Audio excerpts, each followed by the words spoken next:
Glad you're here. In 2012, I gave a presentation in this building just across the hall at the summit, and it was about fields. And so when I was thinking about what I wanted to talk about this year, my mind went back to fields, and I was trying to figure out why I wanted to talk about it again. And the answer is they're just so important to what Drupal does best, structured data. So that's what I'm going to dig into today. But first, I just wanted to acknowledge the sponsors. I know Heather mentioned them earlier today, but we couldn't do this event without these fantastic sponsors. So as I said, fields are critical for structured content, and Drupal does structured content really, really well. In that 2012 presentation, I was mostly focusing on Drupal 7 because that's what was out at the time. And it was a lot of hook implementations and that sort of thing. And there are a lot more options now for customizing your fields in order to better match your content. And so that's what I'm going to focus on today. My name is Rick Hawkins. I lead the Drupal team at Solemn, which is a business and tech consulting company. We're headquartered here in Seattle, but we have offices all around the US and the world.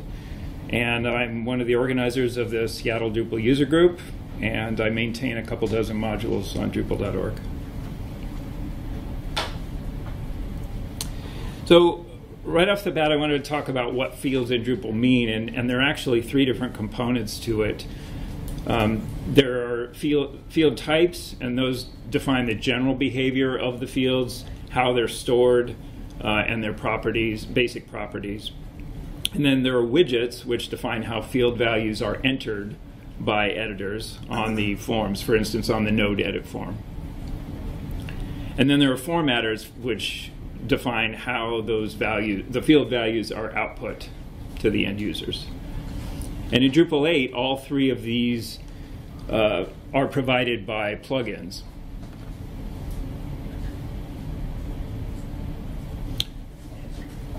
Drupal core provides 22 different field types, so that covers a lot of what you probably need to do. If you've seen this screen, this was added in 10.2. There was an overhaul of the UI for managing fields.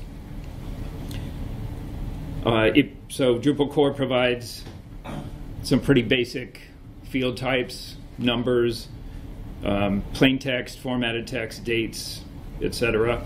And then contributed modules provide additional field types. So here are some of the more well-known ones. Address is a great one for any sort of physical location data. It's often used in e-commerce.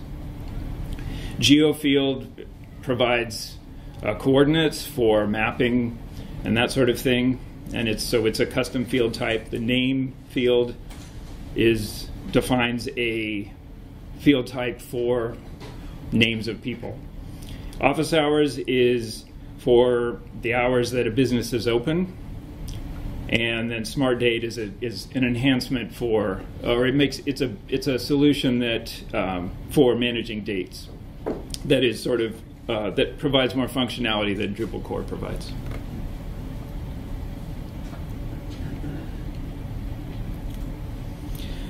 So the other thing I wanted to talk about is when we think about fields, we think about values and as if it's a single thing, but it's actually the values are made up of properties.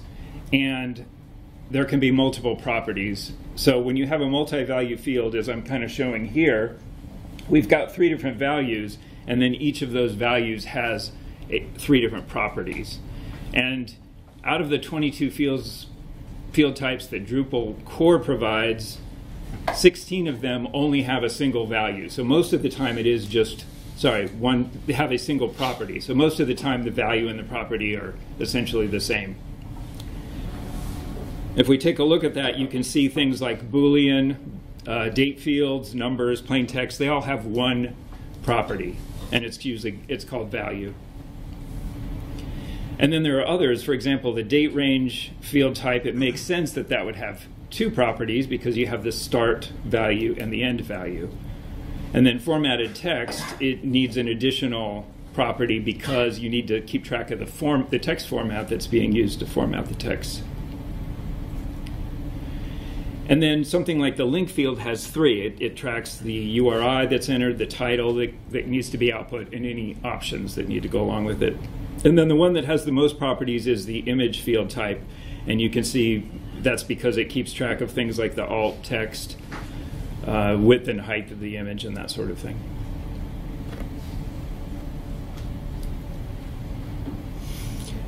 When you take a look at the contributed space, you can see that there are a lot of properties, a lot more properties, for example, with the address field. There are 14 different properties keeping track of everything all the way down to the postal code, the city, state, and that sort of thing. The name field type has 6 properties, and as you can see, the others have 4 and 9. So those are examples of the ways that the data is stored within those fields. And the properties themselves are all stored in the database in a single table, which is important. So you can see this is from the name field module.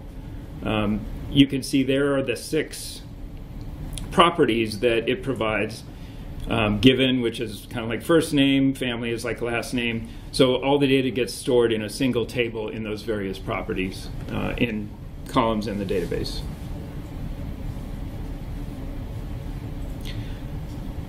So I always like to call out the name field module because I think it is, I think it's an amazing module, and I think it should be, I think everybody should use it. I think every site that I've worked on, I've needed to have a content type that is a human being that needs a name.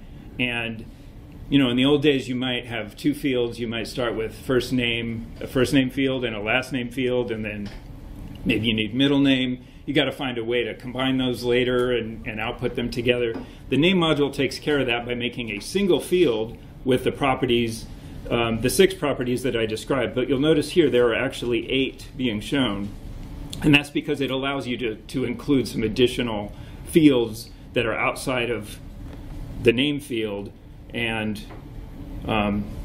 use them later on when you're outputting. And I'll show what that looks like. So you can see preferred name and alternate name are those additional fields that I've added.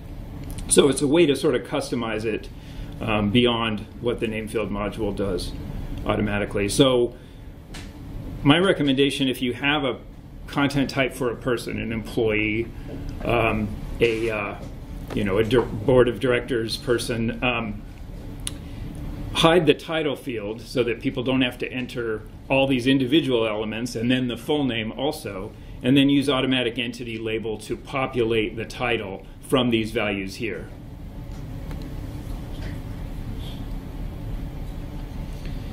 The name module, or the name field module, provides name formats, which are kind of like date formats, but for names. And so you can see that the formats themselves are fairly arcane, similar to the way that date formats use just a single letter to represent a month or an hour or a year. And it can be fairly complicated.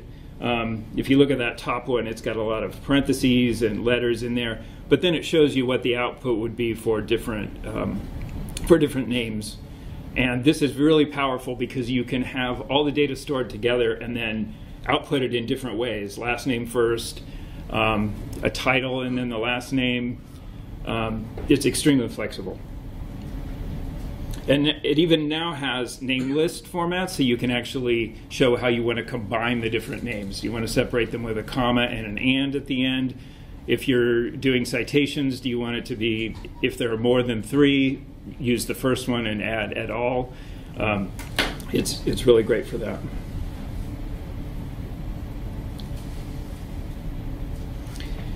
So in the description of this presentation, I mentioned the sort of canonical example of a more complex field type being an ingredient for a recipe site and that sort of thing. So I took a look at Umami. How does Umami do it? Because that is a demo site for Drupal. It's a recipe site. What's the ingredients field? What does the ingredients field look like? And it looks like this, where you've got the quantity, the units, and the ingredient name all run together in a single value, which is fine. This is just a demonstration for how to work with Drupal. It's not trying to do more than that. But if you were building your own recipe site, you probably want those pieces of information broken up into different properties. And you'd want to do that because for recipes, if you have the quantity as a number on its own, you can scale the recipe. You can double it, triple it, halve it. And if you have the unit as a separate property, you can convert from, for example, ounces to grams. And you can organize, filter, or search on the ingredient name. So you can say, on an eggplant recipe page, here are 3 other recipes that have eggplants, because you've broken that out and you're keeping track of that separately, that ingredient name. And then for formatting purposes, for example, if you have the user enter 0.5 for half, you can have that actually output as a fraction and not make your users and then the 0.5 can actually have math applied to it, and you're not forcing the users to enter 1/2. I didn't remember how to do that on a Mac. I had to look it up, so just for this slide. And then also styling. So if you wanted to do something different with the ingredient name, for instance, bold it or change the color of one of the elements, it makes it easy to style those separately. So how would we do this sort of thing if we wanted to build our own? In Drupal 7, you would have used something like multi-field or field collections if you ever did that. But in Drupal 8+, a lot of people use paragraphs. It's a way to combine fields into an entity, and then you reference that entity. So it adds a bit of complexity to your data model, but it's very flexible and easy and powerful. There are a number of contributed modules that have multi-property field types. And so if they match exactly with what you need, you can often just use those. For example, there's one called reference value pair, which is just a combination of an entity reference field and plain text. And there's the reference date combo field, which is also an entity reference, but it has 2 dates attached to it. So again, these are very specific field types that are unlikely to match what you need, but if they miraculously do, you can use these modules. There's another one called double field, which allows you to combine any 2 fields in Drupal core. And I say supported list because it doesn't actually work with all of the core field types, but it actually I haven't used any of these on a project, but I have played around with them, and they seem, and looked at the code, and they're pretty well done. And even if you don't end up using these exactly as they are, if you're looking to write your own field type, create your own field type, you could use these as examples. Take a look at how they did it and change just what you need to change. And then that last one, custom field type, and I'm going to talk a bit about that because it's not the easiest thing in the world, but it has never been easier to create your own field types in Drupal, and I'll show what that looks like. Oh, one last thing, there's a module called custom field, which looks very promising as a replacement for paragraphs. And you can see right there in the description, you can create multiple value fields, and by that they mean multiple property fields, without having to use reference entities. So it's a potential replacement for paragraphs. And there was a new release just yesterday. Again, I haven't used this on a project. I have played around with it, and if there's time, I will demo what it looks like. But this could be a good alternative to paragraphs. As it points out here in the description, the data is stored in a single table in the way that I was showing earlier, which is more efficient and just less bloated. So there is a module It's called recipe, which can potentially cause some confusion since recipe in Drupal is now a different thing. This is, as the description points out, one of the oldest Drupal modules. You can see the initial commit up there on the right. Moshe Weitzman in 2002 created it. And there are versions for 7 and 8 that are up to date. So if something like this works for you, again, use this or take a look at it and see what you can borrow from it, explore it, and adjust it as you need to. So we looked at how umami handles the ingredient field, all as a single value. And here's what the recipe module's approach is. So you can see that it's broken out individual elements, like what we talked about. Quantity is a text field. Unit is an option, or a list of options that you can select, a limited unit, types of units that the module supports. And then name is a entity reference to a content or to an entity type that it defines called ingredient. And then a note for whatever you want to add afterward. Okay, I was trying very hard to avoid doing a live demo for this session, but I like to live on the edge. I just think it tells the story a lot better if we can do it this way, so we'll give it a shot.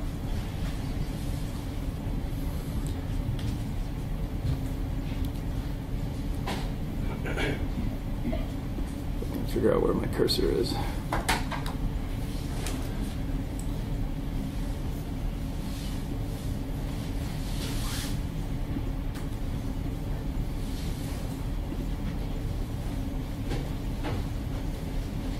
Okay, so let's imagine that we want to create that we have need for a telephone field with a label, like home, work, mobile. Something like that is fairly simple. I would hate to have to install paragraphs and all the other things that come along with it just because I need two fields together. So what I'm going to do is use Drush Generate to create a field. Drush Generate is great for a lot of things. It's especially good for creating plugins, which is what we're going to be doing here.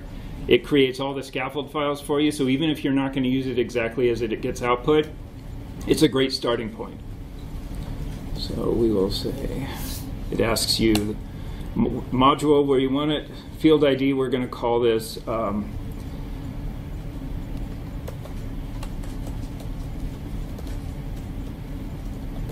labeled.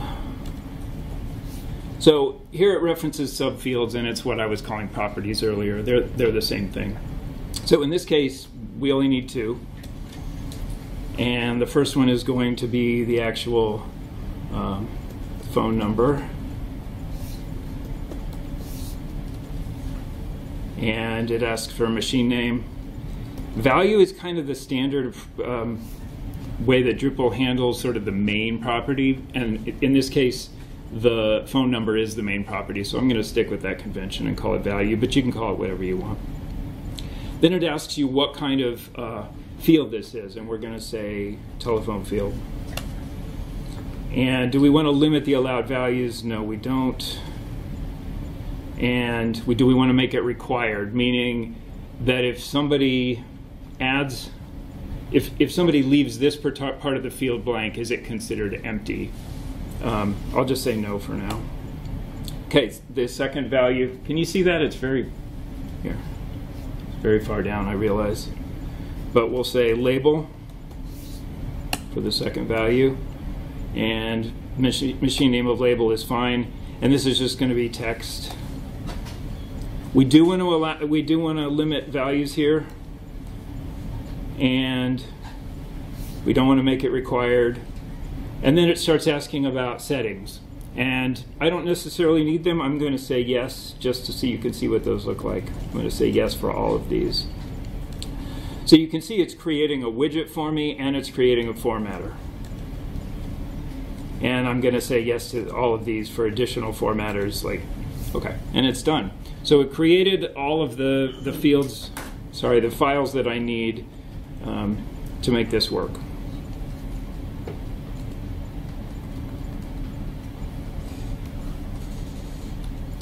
And if we look at the module, the PNWS DS module, here in the plugins, we've got our field type, which apparently I didn't name correctly. It's called example, but that's fine.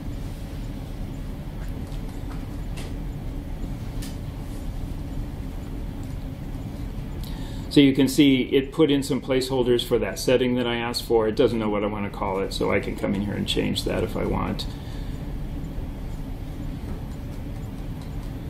But you can see it's using by default the telephone labeled widget that it created, and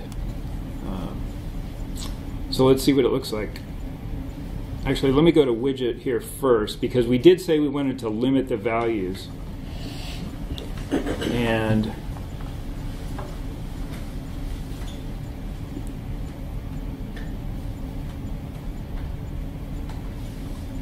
here they are.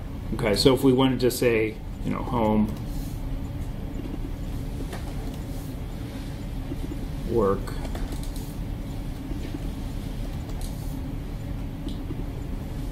mobile,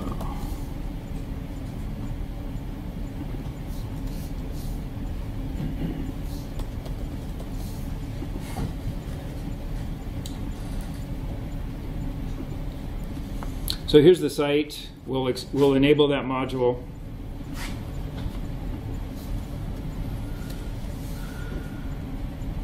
Oh, it's already enabled.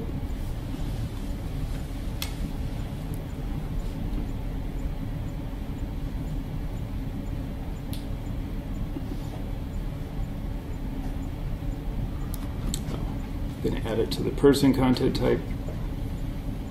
I might need to flush the cache.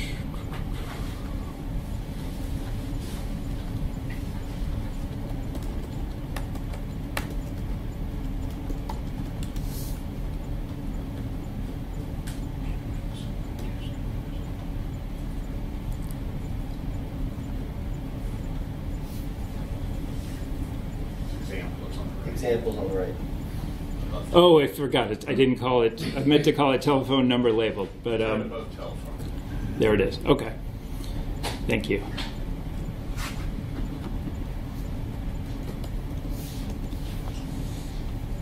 So we will create it. You can see that there is these dummy settings that it created for me in case I need any sort of settings on the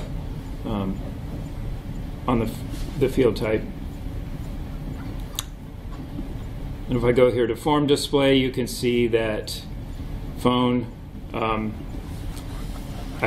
name of the field formatter or the form formatter is here, the widget, and that setting, you know, the dummy setting that it created for me is here.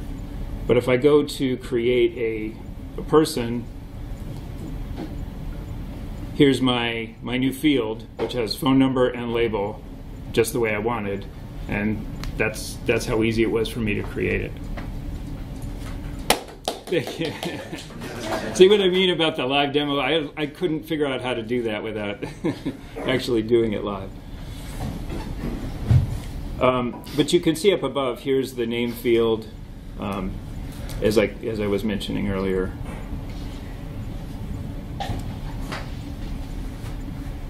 And the recipe field that I had.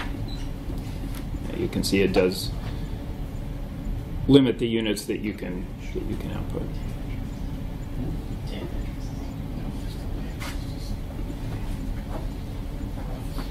Is pinch standard metric? A pinch? Is it imperial or? All right. So there are some other, I'll just give some other examples while I'm here of other kinds of fields that I've built recently. I have a separate module for that. This one.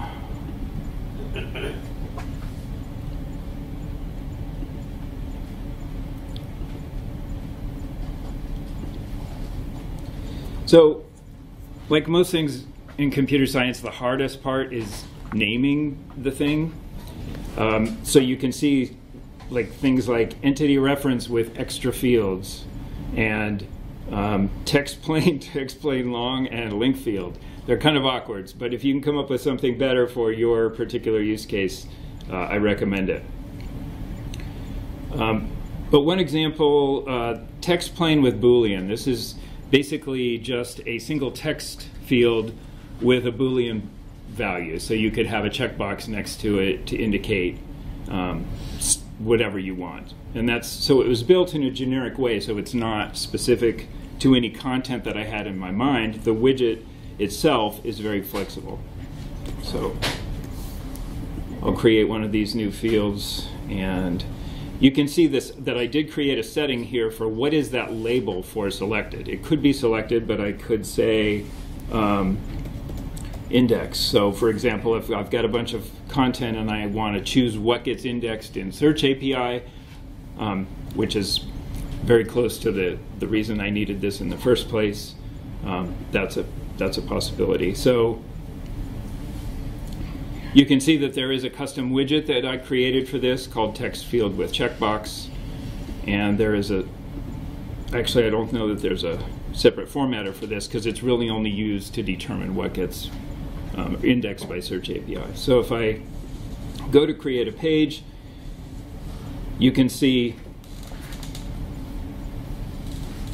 I meant to make it a multi-value field. I'm going to do that now just so you can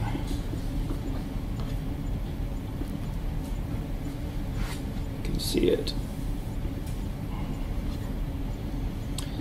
So here you can see I now have a field that has two properties, just some text and a checkbox. So again, like these simple things can be really powerful, and they're fairly easy to build, as you saw.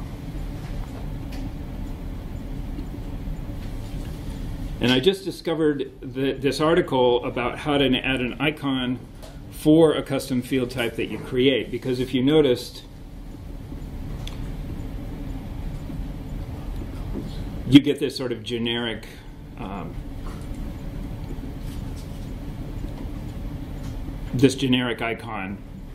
unless you create your own. And I didn't know how to do that until I saw this article, and I haven't actually done it yet because the article is only a few weeks old. But anyway, this walks you through exactly how to create an icon for your custom field type. Really, in some cases, harder than naming the field. Coming up with an icon. Appropriate icon for text long, text plain, and checkbox. So another thing to think about when you're thinking about your fields is in Drupal there are a couple different ways that fields are defined, and the way we've been talking about it is through the user interface. It is through Field API. There are also base fields, and these are defined programmatically, not through the UI. They're defined in the definition of the entity. So the node class has the definition for what base fields it needs, and you can see those on the right here, and you'll recognize them as fields that you didn't have to create when you create a new content type. You automatically get title, author, status, etc. for free. So they're available within all bundles for an entity type. And they can be either enabled or disabled for display mode. So they could be included on the form, they could be output on on whatever view mode you're using. But this is really powerful if you have a field that you need on all of your bundles, all the content type, for example, in nodes, or if you need it on most of them, it's handy to make a base field because you can add new ones. So here's how the base field is defined in the node module for the title field. So you can see it's just saying the things that you do in the UI when you create a text field, and it's specifically saying, here's the widget to use on the form. Make it configurable so it could be changeable. The view is not configurable because the title field gets output differently in Drupal than any other fields. So if you want to make your own, you can just implement this hook entity base field info and define your own base field. So in this case, what I'm doing is adding a new base field that will apply across the board to every content type. And it's called display title because I want to be able to have an administrative title for my node and a display title, and they can be different. The one that's the display title actually gets output to the page.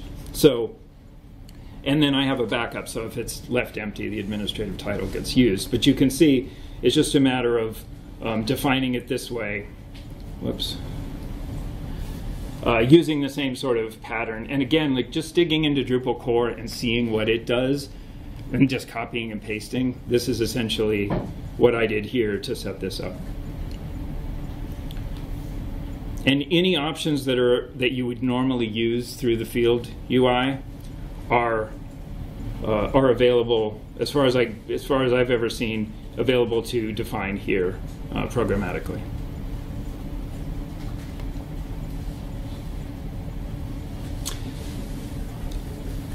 So most plugins support third-party settings, and field plugins are no different. They actually only field widgets and formatters support third-party settings. But these are really handy if you have a formatter, for instance, that you want to make a slight tweak to. You want to be able to have one additional setting. You could create a new formatter and base the new formatter on the old one, extend the class and do that sort of thing. But if you want to just add a new value, a new setting to choose from, you can take advantage of third-party settings. And that's just, again, another hook implementation, field formatter, third-party settings form. And you just define your form for the setting you want. This example is copied just from the Drupal.org documentation. So in this case, it's looking at a plugin ID for foo formatter. It's adding a new my setting element, which is a checkbox.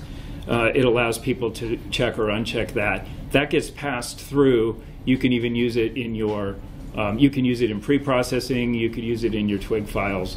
All of this is available there. So it provides a way to be able to customize an existing widget or formatter with minimal effort and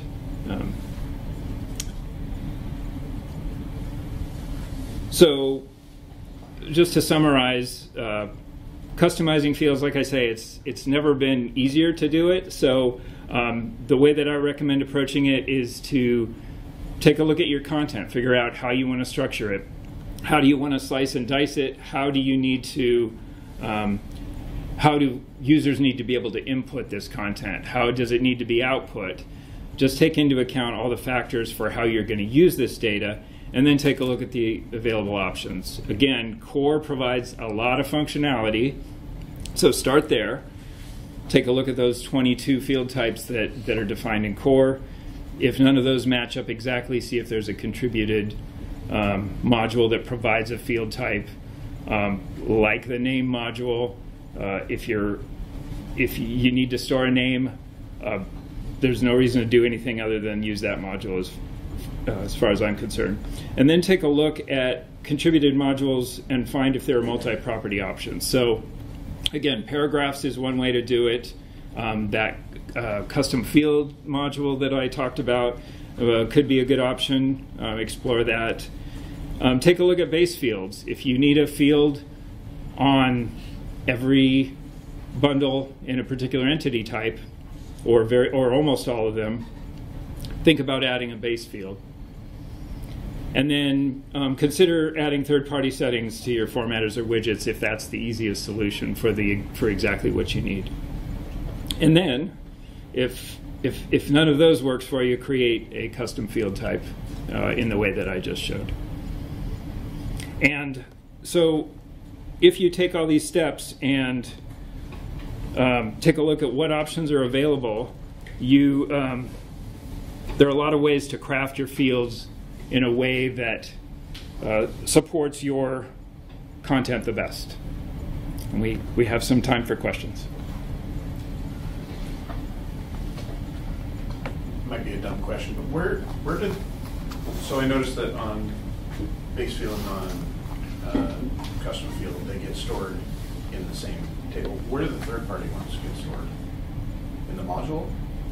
The third-party settings go. That's configuration, so it's going to get saved with configuration, and when you export that config, it's going to be in a third-party settings element. Okay, cool.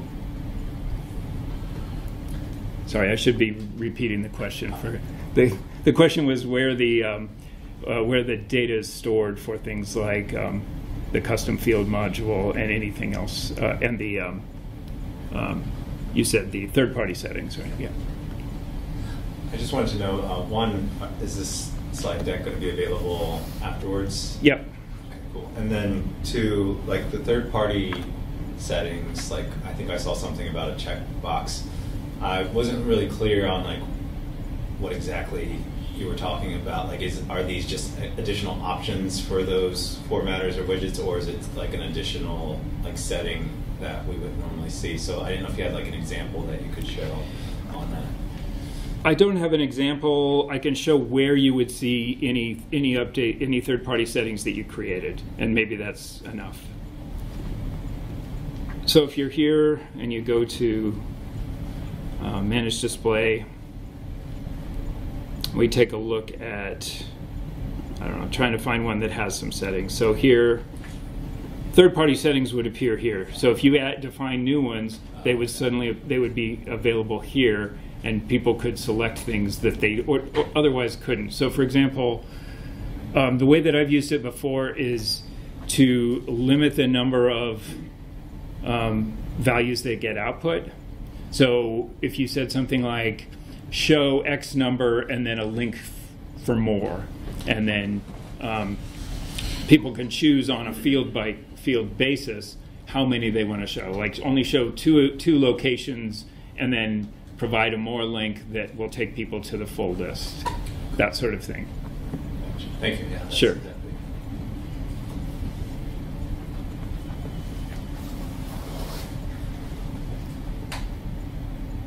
Yes, Morgan. Not really super about the content of your presentation, but I was wondering what admin theme you're using. What? What admin theme you're using? This is the. I'm blanking on the name. It's not Gin, but it's the Claro. But it's got the new navigation on the left and top. But otherwise, it's Claro. So I was expecting. I know people like paragraphs a lot, and I tend to try to avoid it. But I've used it a lot in the past. So I was sort of expecting maybe some pushback on that. the fact that I'm sort of recommending alternative approaches, and if. Like I said, I feel like paragraphs is sort of a heavy solution for a lot of these things that I need to do. There's also issues with storage, referencing, creating a new entity reference that uses entity reference revisions. I don't understand the full details, but I know that it can really bloat your database a lot. There is a great presentation by Chris Vanderwater called "Your Data Model is Terrible, Let Me Show You How," where he talks about reasons not to use paragraphs. And he does it much better than I could, so go watch that one. Issues with translation. What's that? With translation sometimes. Yeah, in translation. I've heard that. Jonathan? I just actually had a question on the field widgets. Do you ever do much working on sort of the display of those widgets to the editors as far as setting up how the widget actually looks? Do you do that within the custom here, or do you let sort of an admin team take care of that? The question was around customizing the way the widget looks for content editors. And for instance, if you go to like the recipe one where the UI has these giant fields that are stacked on top of each other from sort of an editorial standpoint, it's taking up a lot of room. It doesn't really fit the data that's there. So would you handle that within the custom code that you're doing here, or do you let the admin theme sort of then take that over?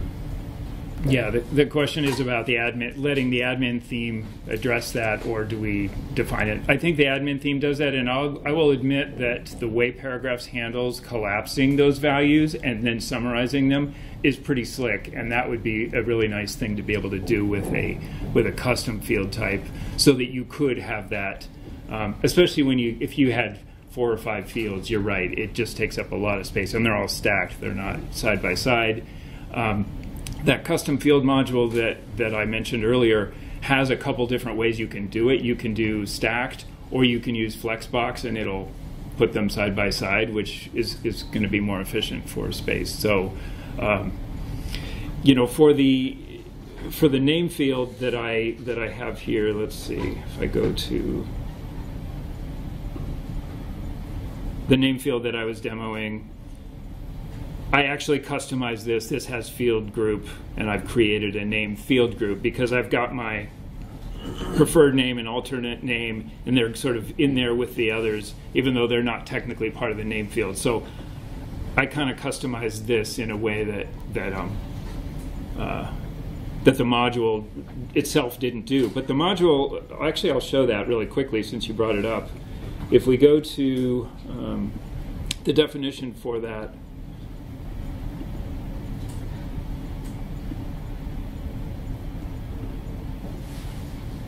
For the field,